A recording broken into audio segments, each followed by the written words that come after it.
Today's webinar is around a topic which I personally know a lot of founders struggle with. It is about, the legal aspect of the business.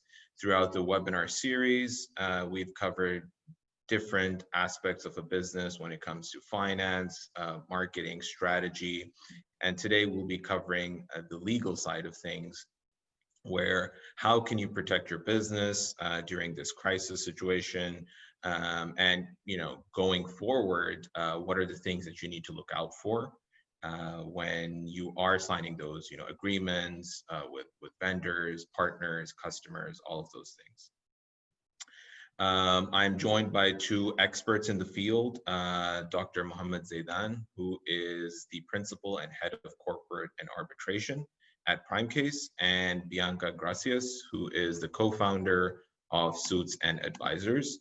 So Dr. Mohammed, if you could briefly, introduce yourself to our audience, about what you do and how you make the legal field interesting. Yeah, good morning, everyone, and I'm happy to be with you today. Actually, I'd like to start by giving a brief about who is me and my expert in the legal field. I'm Mohammed Zaidan. I'm the head of the corporate and arbitration department in PrimeCase. And my expertise in the legal field started at 1993. At that time, I was working as a judge for the military in Jordan. Then, after I resigned 4 years later, I went to Scotland. I did my master's degree in commercial law in Aberdeen University. Then I worked for 1 year back. I went back to Jordan. I worked for one of the banks for 1 year. Then I joined the United Nations as one of the investigators for the Oil Against Food program that was related for Iraq at that time. During that time, I started also my PhD program in the University of London, Queen Mary. And I did my master's degree, my PhD in law of contracts, especially on the commercial contract. After that, I worked for a British law firm for 2 years. It's called Richard Butler. And then I went back to Jordan. I joined a firm called JCDR. It is specialized in arbitration for 1 year. Then I started working with another firm in Jordan. It's named Petra for Law. I started as a partner at 2007. Then at 2019, I end up being the managing partner for that firm. Then I joined PrimeCase as a principal and head of corporate and arbitration. And I'm happy and now to be one of these this wonderful team in PrimeCase. PrimeCase is a law firm. It is registered in the UK with branches in different countries, jurisdictions. The headquarters is in UAE, Dubai. But we have branches in Jordan, UK, and in Riyadh, Saudi Arabia. We do business with several other countries such as Iraq, Turkey, France, and Egypt as well. So this is in general. My personal expertise, I worked in several commercial transactions, starting from drafting small contracts till the most complicated transactions, huge acquisitions, syndication loans, huge construction projects, starting from the tender documents till the construction document itself, and being part in the solving of the problems that appear thereafter between the parties in those contracts. So this is in general, and I hope that I'll be the one who will give you his expert and answer your inquiries. Absolutely. I mean, certainly you're you know the right person to have on the panel. You're really experienced in the legal sphere, and I hope our audience can learn from your experience. So please put questions that you have along the way in the Q&A box, and we will get to them towards the end of the webinar. Bianca, over to you. If you could introduce yourself. I mean, we know how important you are to Shara, and a lot of our teams have interacted with you. So if you could briefly give an introduction. Thank you very much, Hisham. Hello, everyone. Very, very warm welcome from me. My name is Bianca, and I'm co-founder of a legal consultancy based in Ras Al Khaimah and Fujairah, specializing in UAE laws. We are 6 years old, but I've got about 16 years experience in the UAE, having worked with Emaar Properties, back when the Dubai Mall and Burj Khalifa were launched, exciting times. I've worked with a local law firm called Hadaf & Partners, and more recently with the Al Ghurair family at Al Ghurair Investment.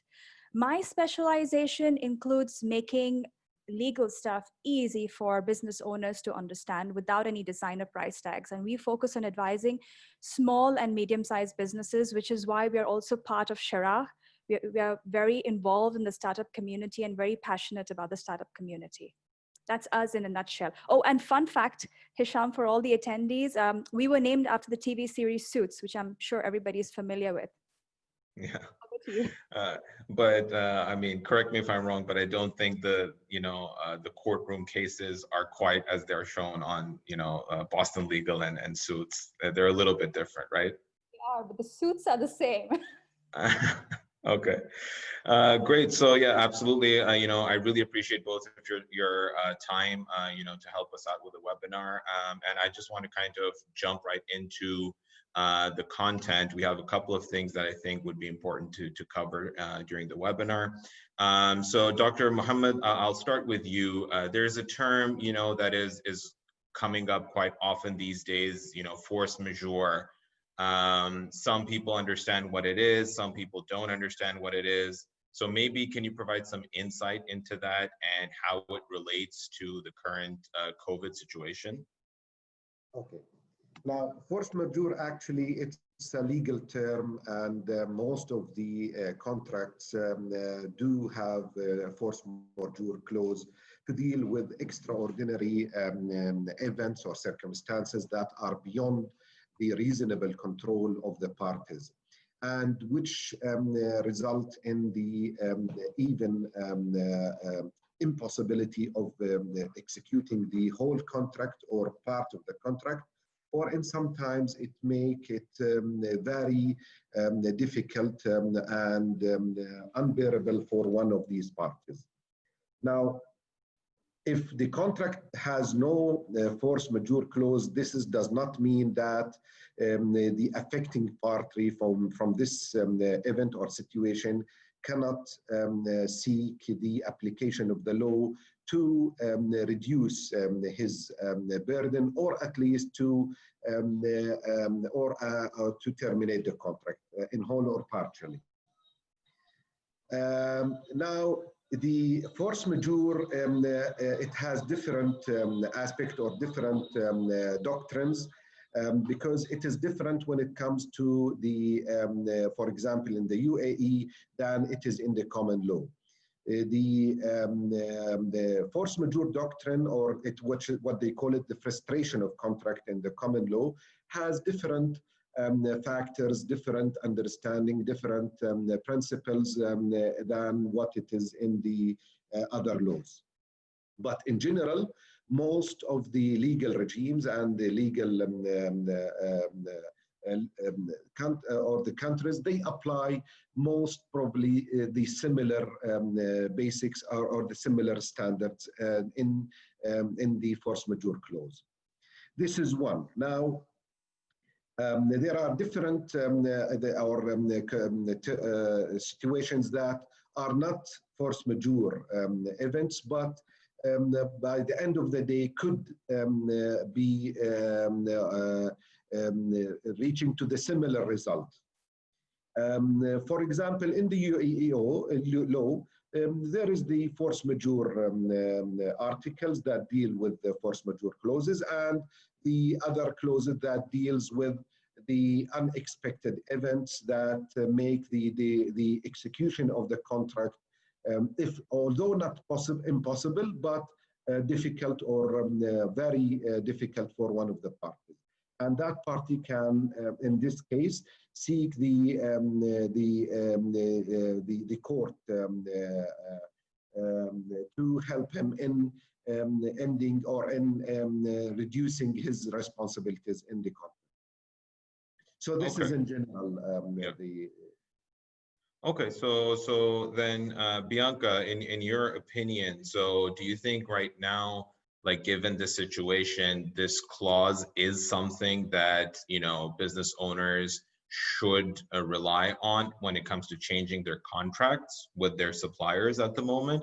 Or do you think there are other legal remedies at the moment where they could potentially change some of the clauses? I mean, primarily, I think what at least I've seen so far is in payment terms, right? So that's where the biggest changes have to be made, because businesses are strapped for cash. So how would you recommend, you know, a startup founder or a small business owner approaches, you know, changing the clauses within a contract? The most cost-effective solution, if you're talking about small and medium-sized businesses and businesses that are suffering financially, the most cost-effective solution, in my opinion, would be to sit down with your landlord and try and negotiate your position. But of course, if you want to negotiate your position, as Dr. Mohammed said, if you have a force majeure provision in your contract that allows you to suspend at least your obligations, it helps. But then force majeure provisions are not already always in the contract. That is why we tend to rely on the provisions in the UAE Civil Code that include force majeure provisions. You can rely on force majeure provisions to either suspend your obligations temporarily or to terminate the contract. But by and large, if two commercial parties are entering into a contract, whether it's a lease contract, a supply contract, services contract, the court would first look what are the terms of the contract and whether or not a situation occurred in that particular transaction. Of course, it's always going to be on a case-by-case basis, whether a situation occurred that actually allows for force majeure to kick in. So it could be a plain and simple default. Force majeure does not always need to be the case. So it would have to be actually proven that it's a force majeure situation to be able to rely on that provision.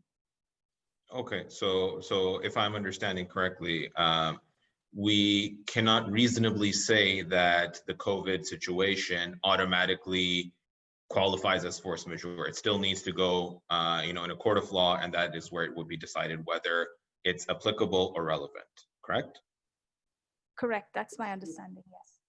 Okay, and Dr. Mohammed, do you agree with that as well? Yes, sure. Okay, so this is, you know, the force majeure clause comes in, for example, and it goes to court. That is expensive. That is, you know, you ideally want to avoid that situation. So my question to Dr. Mohammed, you is, when it comes to changing a contract that is, you know, that you've already signed, what are some of the things that could be changed without having to go to court, right? So you're sitting with your counterparty. Are there some terms that can easily be amended? Can all terms be easily amended? You know, so these are some of the things that at least I've seen startup founders don't really know, that what can be changed from a contract and what can't be. So maybe you can provide some insights into that, please. Yes, yeah, actually, in most cases, when the parties, they draft a contract, they normally add a clause where if they want any party to amend any term or condition in the contract, that this amendment should be by the mutual agreement of both parties. But from practice, actually, I think that in some cases or in some circumstances, there should be an automatic ground for changing some terms in the contract. This is what always I advised my client to ask themselves at the beginning: if what? What if this happened? What will happen? What is the consequence? How we should solve this problem? Should there be a term in the contract dealing with this situation, and in that case, the term or the condition of the contract will be changed automatically or not? This is possible to achieve. The other party will accept it or not. It depends on the relation between the two parties, the practice, the dominant conditions or terms in the type of the business. I can give you one example. For example, if you are supplying certain products from one source, and there is a possibility that there will be a lack of resource in this country or other country. And you know that you can, or there is alternative sources where you can supply the same product, but with different price. So you can agree from the beginning that if this situation happened, then you will be entitled to increase the price or reduce the price depending on the situation to tackle this situation. This could be one of the situation how to deal with the amendment automatically. Otherwise, no amendment will happen on the contract unless it is mutually reached between the two parties. Okay, so I mean, I think like what I'm taking away from what you just said is it's important to properly draft your contracts before you sign them so that you build in these what if scenarios beforehand, so that when you are faced with a situation, you know, such as the COVID crisis, that automatically some clauses would trigger.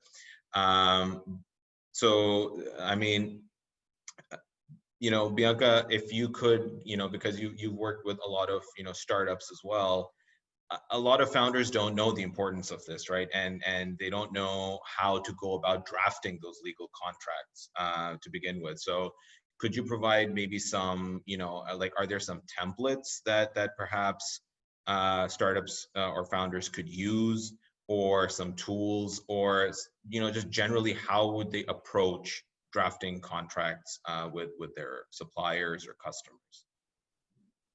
I think the key for them to ask first, exactly how Dr. Mohammed said, is address your what if scenarios. Make a list of what could possibly go wrong in your contract, and make a separate list of what your rights and obligations are. So once you have your rights and obligations down, you have to understand what your exit strategy is, or your termination clauses are, rather. Once you have all these down, it is simple to put together a contract. However, it is always recommended, if it is a complex contract, for example, that you always seek the advice of a legal expert. Now, legal experts are people who are, of course, known as lawyers, consultants, legal advisors, who spend years, 5 to 7 years, studying how to draft these contracts. So if you ask me, I mean, I personally don't recommend templates, purely because each business is different from the other, you know.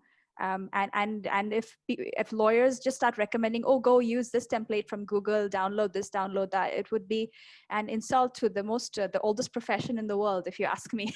So I don't recommend templates myself, but Dr. Mohammed, maybe you have a different opinion. I don't know.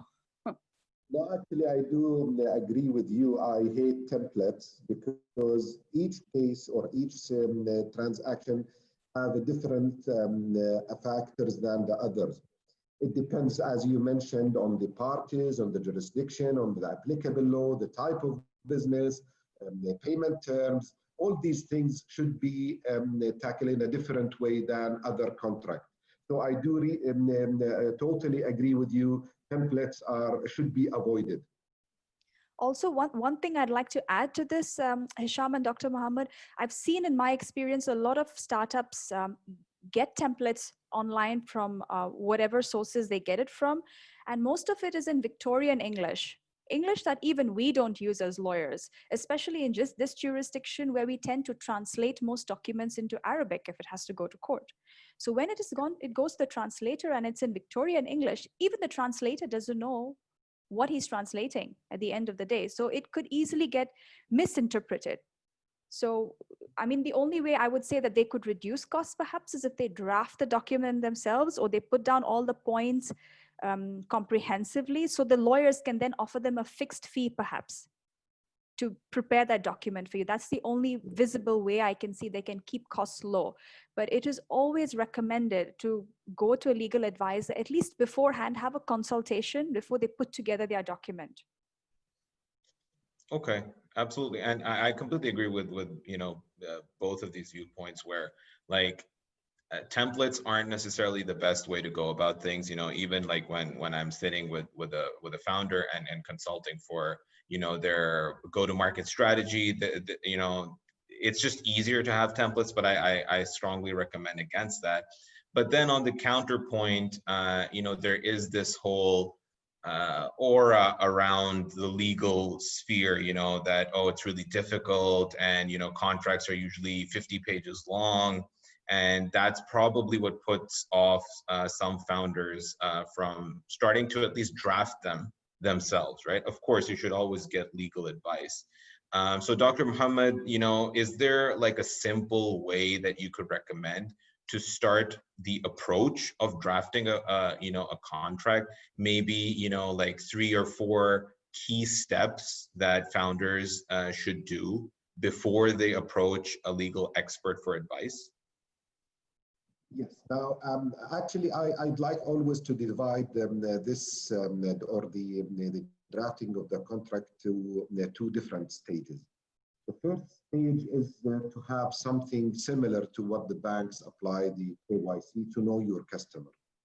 It doesn't mean that you want the other party to fill in a certain file or form to be able to know with whom you are dealing. But you can have your own template, so you can fill in the information about the party you are dealing with to be able to assess the risk of contracting with that party. Then, if that party or the other party pass this test, then you should go for the second stage of drafting the contract. Now, you should ask yourself, are these terms are really needed for the relation between the 2 parties or not? For example, if we are dealing with a local supply agreement, should I be worried about the applicable law and the way of sorting or solving the dispute between the 2 parties, or shall I leave it for the courts to be the recourse for solving the dispute? Because if we want to think of, for example, the jurisdiction, should we go for the arbitration? Should it be an institutional arbitration, ad hoc arbitration, or leave it for the court to solve it? It depends on the nature of the transaction. If it is a complicated one, needs an expert to look into the dispute, then the ICC or the arbitration clause would be necessary to have an expert panel to look into the dispute. If it is a simple transaction, then leave it for the court.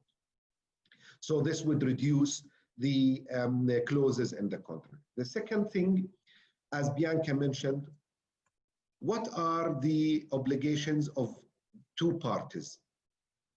Don't put or force unexecutable terms on either party. Because if you insist on adding or having an unexecutable article or term on one of the parties, this means that the contract will reach to a deadlock and then a dispute. So you should believe from the beginning, or you should know from the beginning, this is doable or not? Is it necessary for me or not? Should I have a very harsh penalty clause, or I can solve it in a different way? This is the way how to draft the contract, to put questions and then answer them. This is not needed, take it out. This is important, discuss it, negotiate it, and agree on it in advance. Don't leave things for the future. Absolutely. And I think like you highlighted something important where you should, whenever you're drafting a contract with, for potential supplier, whoever, the good faith should still be there in terms of the terms, right? So Bianca, do you have, any other advice for founders? I mean, Dr. Muhammad said, it's basically just writing a list of questions and answering those questions. And I'm sure a lot of the attendees are suddenly like, but it doesn't seem so simple. So, do you have some other flavor to add to that? Go to law school. I'm kidding. I'm kidding. But in law school, we are taught in contracts law, the first thing we are taught is there are 5 elements to a contract. One is offer. Second is acceptance. So there has to be an offer made and acceptance. And then there has to be consideration. Some kind of money has to be exchanged in that contract, or a barter system needs to be exchanged. And the third and the fourth and the fifth are capacity and competence. So the parties entering into the contracts must actually be competent. They can't be mad people, or they can't be minor people entering into a contract. So offer, acceptance, consideration, capacity, and competence. If you have these 5 elements, you can basically form a contract. In addition to that, just bear in mind that the rights and obligations of the parties are included, as well as an exit strategy. I'd like to think of it this way. If you enter into a room, you always know how to get out of it. Similarly, when you enter into a contract, make sure you know how to get out of it. The common problem I've seen in a lot of contracts, they sign contracts, everything is very good. Inshallah, it's going to be a fantastic, relationship moving forward. There is no end date. There is no termination strategy. And when issues arise, they don't know how to deal with it. So you can create a fantastic contract, the most beautiful looking contract in the world. But as an owner of a business, if you don't know when something goes wrong, how to enforce it, that's when the problems start. Okay, so it's, as a business owner, as a founder, even if you're not a legal expert, it's not as complicated as it may seem, because at the end of the day, you're thinking about different possibilities and scenarios that could happen with your business, and you're basically safeguarding yourself in terms of liability when you're writing these clauses, right?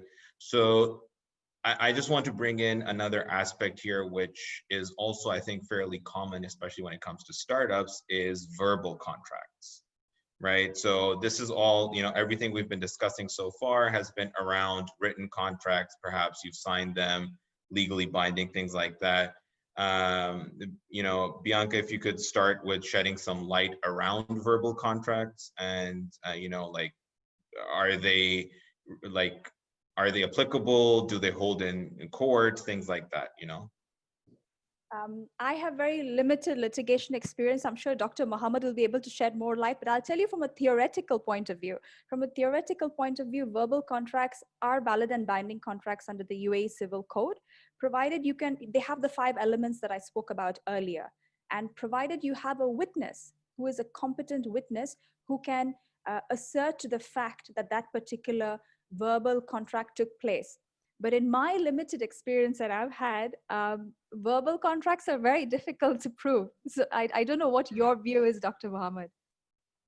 Yes, I do agree with you. In principle, verbal contracts are acceptable and recognized by most of the regimes or legal systems.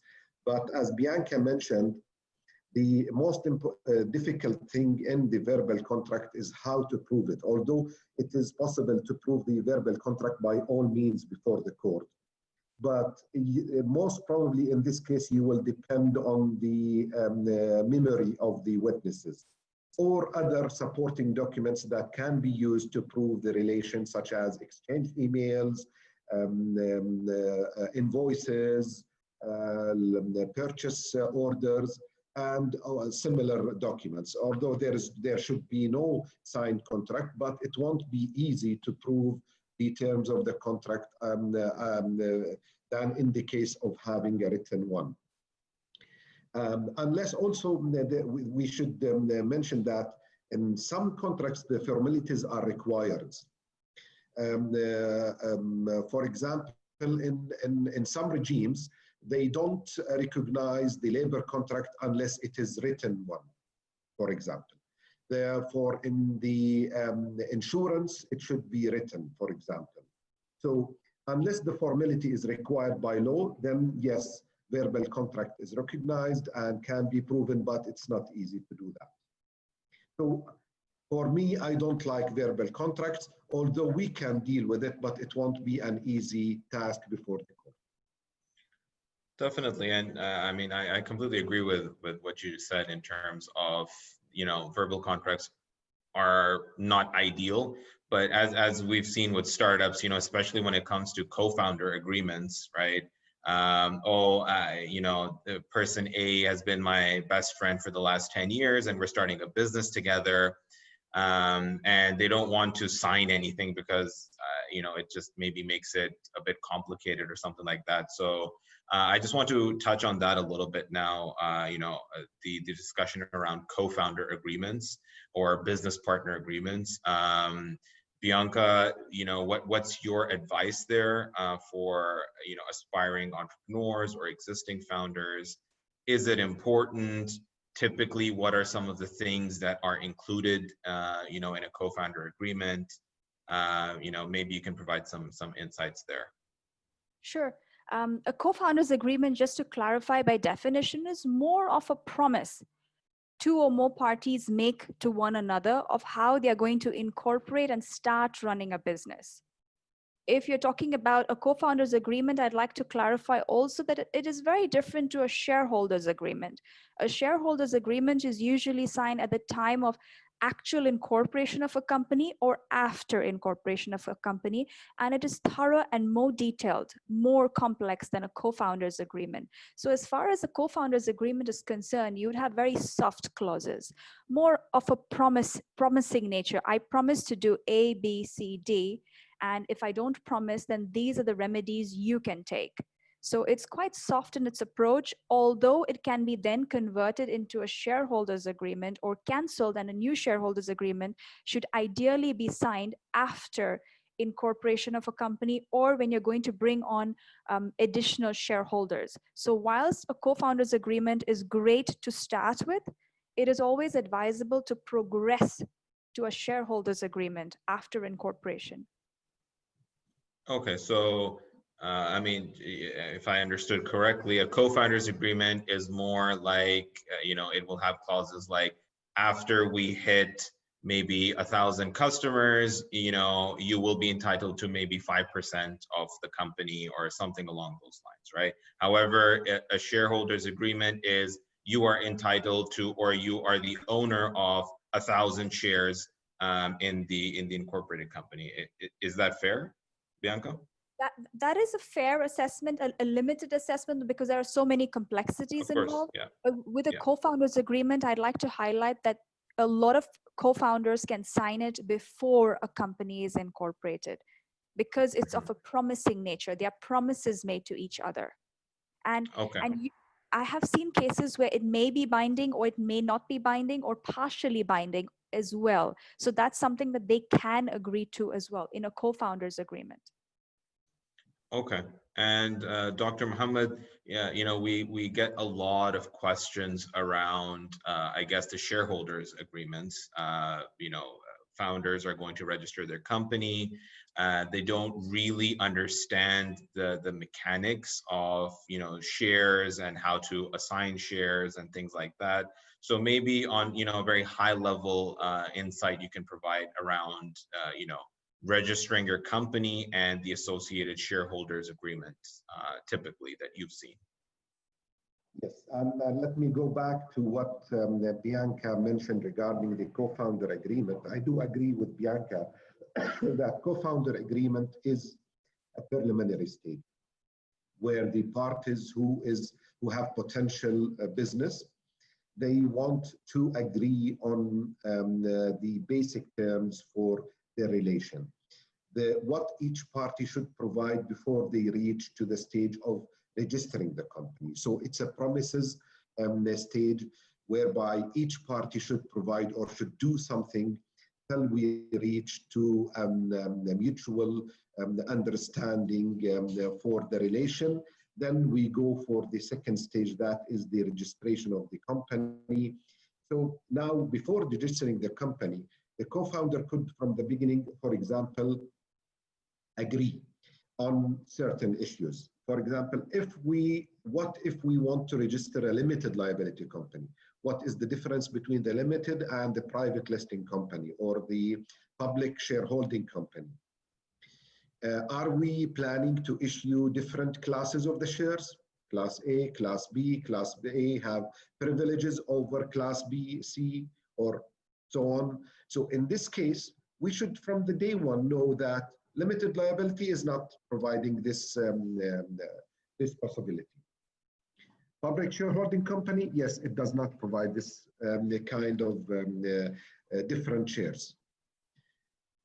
Also, what would happen from day one? So I think the co-founder agreement, it is more like a memorandum of understanding, although it is not the same, but they have, let's say, 50% the same concept. Now, the article of association of the company is completely different than the shareholder agreement. The article of association is the one you registered with the public authority for the relation between the two parties, and most probably it will be according to the terms and conditions and or the articles provided in the company's law. Now, the article of association or the shareholder agreement is the document that recognized and realized the relation between the two parties. It can be said that it is the bylaw for them, for their relation, or the constitution for their relation. Although the article of association is the constitution, but this is the main document that deal with the relation of the two parties. And in the article of us in the shareholder agreement, you should put all the conditions, the terms that that it is impossible to put it in the article of association. You cannot put it in the article of association, but this is what we agreed on. So, for example, the tag-along, drag-along clauses, we cannot add it on the article of association, but it could be part of the shareholder agreement. Now, if you ask me that a dispute has been raised between the parties, and one of them breached the shareholder agreement, which supersede the article of association or the shareholder agreement? In the relation between the two parties, the shareholder agreement, the shareholders, but with others, no, the article of association will supersede. So this actually the difference between the two, the three kind of documents. Okay, fantastic. So just to kind of slightly recap a little, the co-founders agreement is more of a promissory agreement. It's has some clauses, but it's not a full-fledged legally binding document. Obviously, it depends on what type of document is drafted. I think that's the standard reply when it comes to anything legal. It depends. And then you have the articles of incorporation, which are slightly different than the shareholders agreement. So I now would like to bring in some questions that we've been receiving from the audience. And I think the first and probably most important question is, when you're starting a business, what type of company should you register, right? So Dr. Muhammad, you mentioned there's a couple of different types. So there's limited liability and things like that. Which one do you recommend for a small business owner to go for? Small business, sure, the limited liability company. And I'm always advising clients to avoid the joint liability company. Don't register joint liability company. This is very, very dangerous type of companies, because the shareholders will be responsible by their own resources and monies for the liabilities of the company. The limited liability, you just limit your liability to your share in the capital of the company, the paid capital. It won't exceed to your personal properties, unless there are grounds for that. For example, I signed a check, then The responsibility is not because I'm a shareholder in the company, but because I signed that check. Mm. This is the most favorable type of companies to register for small businesses. Okay. The limited liability.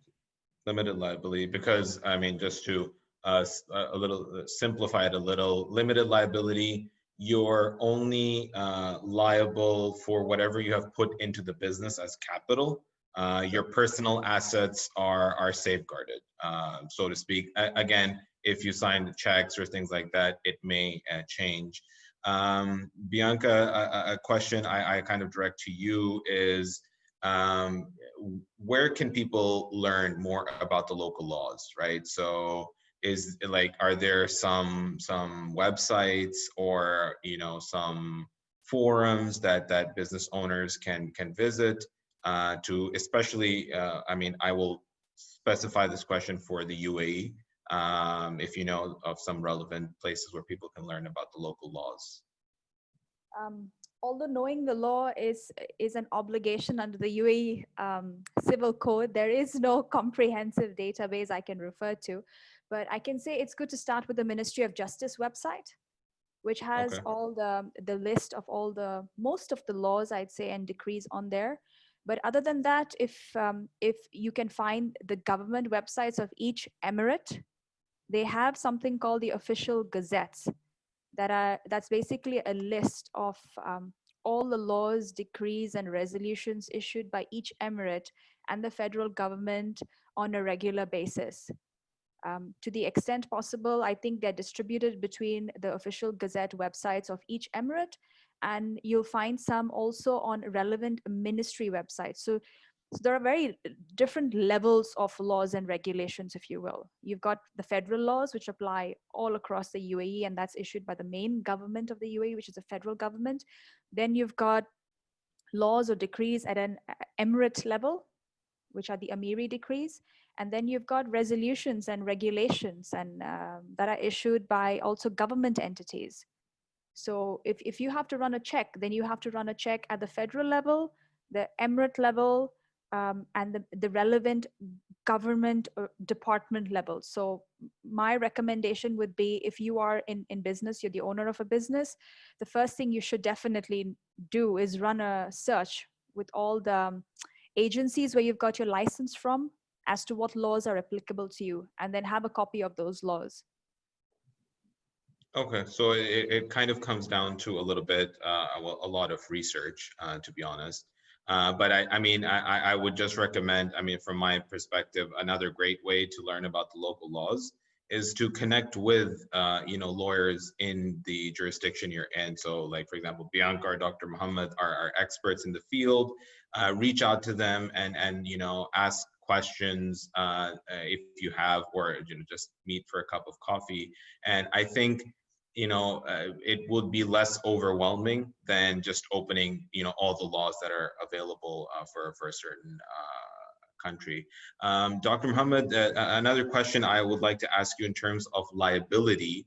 So a lot of the times you know, I've seen this where you know, a business has a website or an application, and they don't necessarily have any terms and conditions on their website or app, right? And then a customer complains or something goes wrong. So is that business liable in that situation if they haven't specified any T&Cs, or how does that work when it comes to the terms and conditions? Now, let's put it in this way. The websites, it's an invitation for contracting. It's not, unless you put, and there is an abiding the terms in the website saying that we guarantee this and we guarantee this. And because of this, the promises you have entered into the or buy this product. Now, It's not only the website that abide the seller or the people who announcing for themselves. It is also there are laws protecting the consumers in the UAE. For example, the Consumer Protection Law. So if you breach your obligations according to the Consumer Protection Law, you will be liable because of these terms and conditions or because of the articles of that law. Okay, so if I understood correctly, whether you have terms and conditions listed specifically on your website or not, you could still be held liable because of the broader, for example, economic protections, consumer protections in place, right? Sure. Yeah. Okay. So Bianca, I would like to get your input as well on this because, for example, and I've consulted for a few health tech startups, and for me that's a very kind of important segment, because even if you're booking an appointment for a doctor, the person booking the appointment could potentially hold that platform responsible if something were to go wrong, right? So are there some safeguards that business owners can have in place? So I know limited liability registration and everything is there, but in terms of communicating that message on their websites or apps, in terms of, so that at least they have some sort of legal standing, if that makes sense. Can you clarify the question, Hisham? If you say medical information being held by a receptionist, can you clarify the question for me? Yeah. So for example, I have an app where you can book doctor appointments through my platform, right? I don't provide the service. I just connect you with the doctors, right? But then a lot of the times, if the person that is going for the appointment is not satisfied with the service, they will hold the platform kind of accountable for it, right? So my question is, from a legal perspective, is it that, I can put it in my T&Cs that, listen, we are just a third party that connects A and B, so we are not liable? Does that work?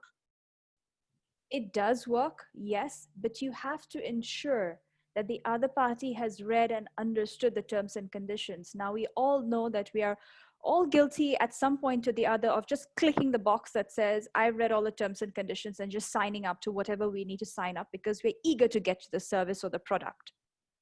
How many of us would have read those detailed terms and conditions that would literally bore our eyes to death? So it is very important, though, as the owner of a platform, to ensure that you not only have these terms and conditions that delineate your liability and disclaim you from liability in those details, but also as soon as you're signing up at every step, you make sure that they click and they say, I have read the terms and conditions. And if possible, provide them the hyperlink where they can click and then be directed to read those terms and conditions if they have to. But it is very important as an owner that you are able to prove that they clicked at least and they said, I have accepted, because under the electronic transactions law of the UAE, transactions that happen online also can be respected and upheld in a court if you can prove it. So it will be important for the owner to be able to prove the digital footprint of that particular consumer where they've actually clicked and agreed to the terms. Okay, so similar to, I mean, the only difference is that it's digital. The things that you would need to prove a physical contract would be applicable for this particular kind of a case as well, where they will still have to have accepted those T&Cs. So just not having them listed on a page is going to be enough. You will have to prove that they actually accepted them, if it were ever to go to a court of law, correct? Correct. Absolutely, point. Yeah. Okay, great. Dr. Muhammad, a question, and I mean, we briefly touched upon this earlier as well, when it comes to invoices and repayments and, negotiating those clauses. But I just want to ask this kind of specific question. A lot of startups work with really big companies, right? and they will have you know, a 90-day payment period, for example, written in the contract, which is signed. But because it's a big company, they sometimes, you know, don't stick to that timeline. So is there something that, you know, a small business owner can do, or a strategy that they could employ to make sure that, you know, they're trying to get their payments on time, or is it purely relationship based? Actually, to start with, it is a relationship between the two parties. And I think that most of the small businesses who are dealing with the big companies as customers for them to provide them with their products, they don't want to lose the relation with these big customers. But you can, if you wish, you can add into the invoice or the contract that there should be a penalty paid by the other party if for each day in the payment. Then you have the discretion after that. It's either to apply this penalty or just to wait until they pay you. But I do prefer to have such clauses, because it is not always the heaven that the relation with this party will be as usual. There might be a dispute between you and that the customer, or that customer went into the problems in their business and they stopped paying for their suppliers. So this could be one of the strategies how to be able to get your payment. It does not mean that you will get it on time, because if they fail to pay, then you should go for the dispute resolution clause, whether it is through arbitration or through the litigation. Okay, so just because, so try to build it into the contract. However, even if it is there, it doesn't necessarily mean that you will automatically, or, you know, it will automatically get triggered. It will still need to go to a court of law. However, I think the advice would be to try to avoid reaching that situation to begin with, by having a good, solid relationship, you know, with the counterparty. So sure. you, and also to add that having a penalty clause in the contract does not mean that you will get it definitely, because according to the UAE law, for example, the court has the right to remeasure the amount of the compensation or the damages to what has been actually incurred. It is not necessarily that the court will give you the amount according to the contract. Okay, okay. I'm certainly mindful of you know, the time. We're almost at an hour. We've had a fantastic discussion so far, and I'd like to recap that a little bit. And then I would like to request Dr. Muhammad, you, and Bianca, you as well, if you could give some final advice to our audience. So we started the discussion with you know, force majeure and what it is. Plainly, and, you know, I'm probably going to misquote it a little bit, but forgive me if I'm wrong. It is, you know, a clause which activates when an event occurs which is beyond your reasonable control. However, it will take a lot of understanding and proving in a court of law for it to actually kick in. So don't rely on that, you know, particular clause to get out of contracts. Rather, as Dr. Muhammad and Bianca mentioned, sit down and really just ask yourself a whole list of questions about your business, and then answer those questions. What is important? What isn't important? What to put in a contract? And then, most importantly, do seek legal advice from you know, people that are experts in the field. You can learn a lot on your own, and I certainly am a big believer of that. But when it comes to legal contracts and you know, the law, it's always better to leave it up to the experts. And, you know, on that note, Dr. Muhammad, if you could, you know, just give some advice before we wrap up. Actually, I'd like to speak about something else for the small businesses and those who will start up their business. To think about before they start the business. Now, from where they will get the finance or the money to finance their business. What is better, or to have other investors with me, or to go and seek loans from finance companies or from the banks. Let me put it in this way. For example, if you in need for 50% from the capital need to start up the business, then if you go for investors, this means that you will lose 50% from your the future profit forever, because they are shareholders with you in the business. If you go for the bank, you might be able to get the loan for, let's say, 5%, 10% as an interest. You will pay it in 6-5 years. Then the whole profit will be yours. This is a way to think of seed the capital. The other way is if you want to have investors in your company, the term sheet or the term of reference for the business, how you want to attract people to come and invest with you, you should think, am I looking for normal investors or expert investors? Normally, the normal investors, they will look for the short-term investment, short-term term profit, and how to get their money back as soon as possible. The investors, the experts, they will look for the business, the long-term, the profitability, how the business will grow. So at the beginning, you should know who you are targeting. And as well, how I want to finance the establishment of the project.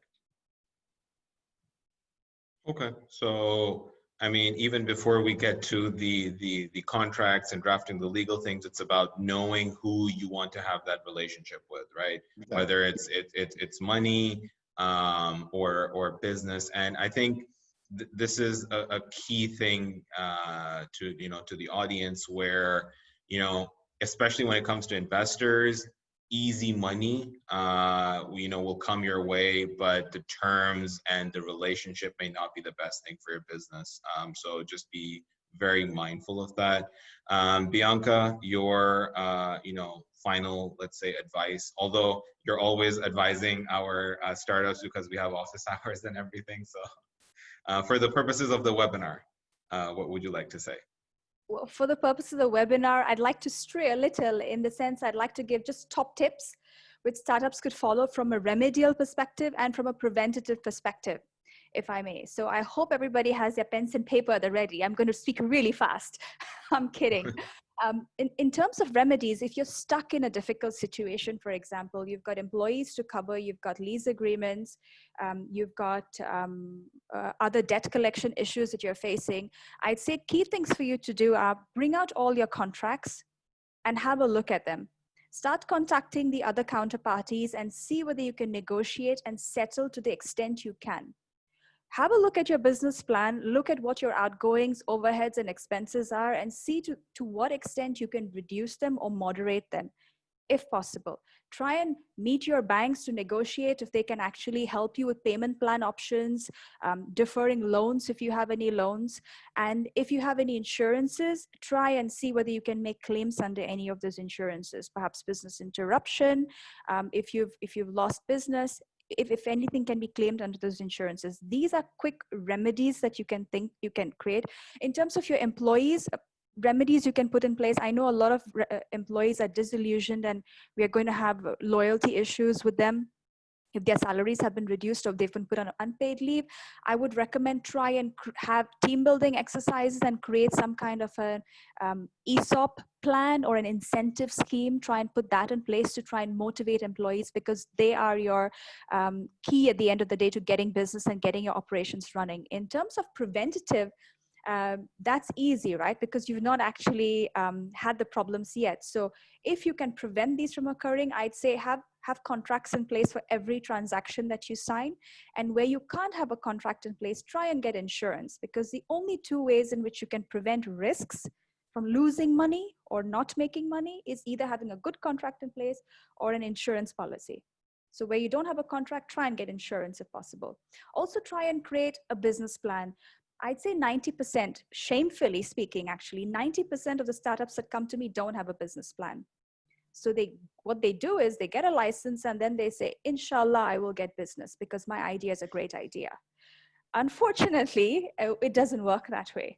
You have to have a business plan in place. And if you don't have a business plan, I know especially with incubators like Shara, you're not going to get through. So you have to be prepared.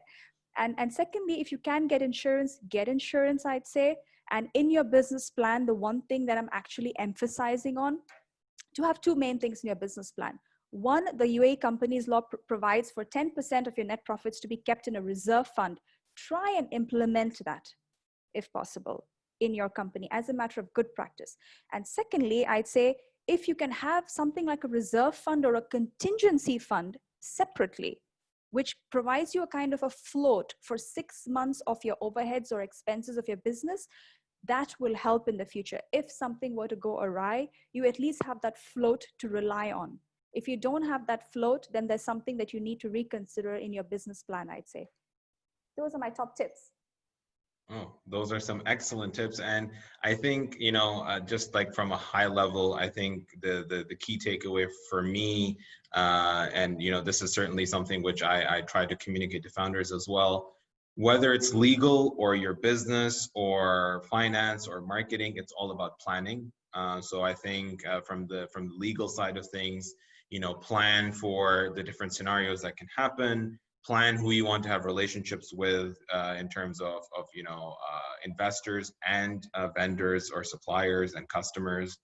And you know, Bianca, to your point about writing the tips down, our webinar will be on YouTube by next week. So to the audience, you can view it whenever you want, because I'm sure some things may have not been fully clear. Certainly, we did talk about a lot of different topics. So please, I do encourage you to go view the webinar again.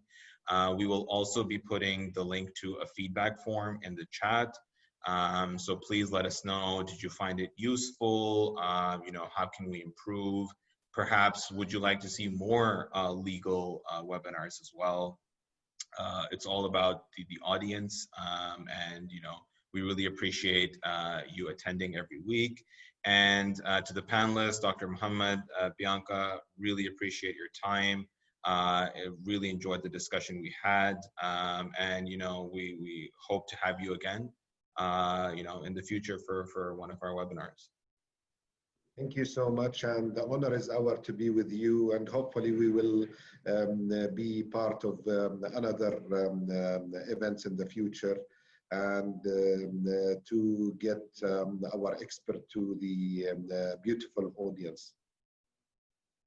Definitely. Thank you so much. Bianca? Thank you very much. Thank you. It was a joy presenting and having this discussion, a very healthy legal discussion. Great. So yeah, that's it. Thank you so much for joining us today.